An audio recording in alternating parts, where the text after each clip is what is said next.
తెలుగుదేశం శాసనసభ సమావేశానికి సంబంధించి కూడా ఎమ్మెల్యేలు క్యూ కడుతున్న పరిస్థితి కనిపిస్తోంది. ఈ సమావేశంలో అనేక అంశాలకు సంబంధించి కూడా చర్చ జరగబోతోంది.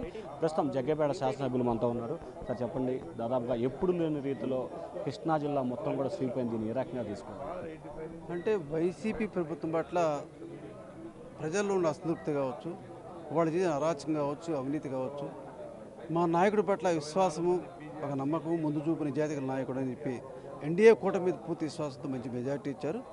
అదేవిధంగా ఆ బాధ్యత నెరవేరుస్తారని చెప్పి పూర్తిగా మేము చేస్తాం. తప్పకుండా మా నాయకుడు చంద్రబాబు నాయుడు గారు, లోకేష్ బాబు కావచ్చు, ఎన్డీఏ కూటమి సభ్యులందరూ కూడా రాష్ట్ర అభివృద్ధి కోసం, ప్రజా సంక్షేమం కోసం ఖచ్చితంగా మంచి పరిపాలిస్తాం.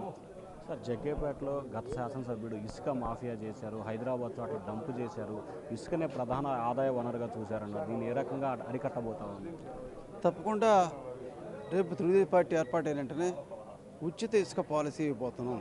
దానివల్ల ఎక్కడ కూడా ఇసుకని with in the state, with in the constituency తప్ప బయటికి పోవు, బయట పంపించడం ఎక్కడ అవకాశం దాన్ని పూర్తిగా అరికడతాం. సార్, వైఎస్ఆర్ సామాజిక వర్గానికి కేబినెట్ హోదా రేసులో మీరున్నారని భావించారా? ఉన్న ఇద్దరు ముగ్గురులో అనుకోవచ్చు, కాకపోతే సీనియర్ కాబట్టి ఇస్తే ఇవ్వచ్చు.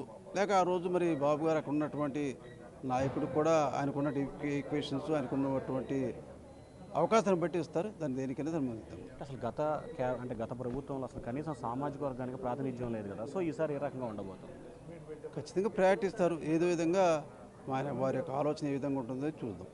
సో ఇది మొత్తం మీద చూసుకుంటే ఖచ్చితంగా రానున్న రోజుల్లో తెలుగుదేశం పార్టీ ఉచిత ఇసుక పాలసీకి శ్రీకారం చుట్టబోతా ఉంది. తమ నియోజకవర్గంలో ఉన్న ఇసుక మాఫియాని పూర్తి స్థాయిలో అడ్డుకట్ట వేస్తామని చెప్పి కూడా జగ్గేపేట శాసనసభ్యులు శ్రీరామ్ తాతయ్య అంటున్నారు. Vote studio.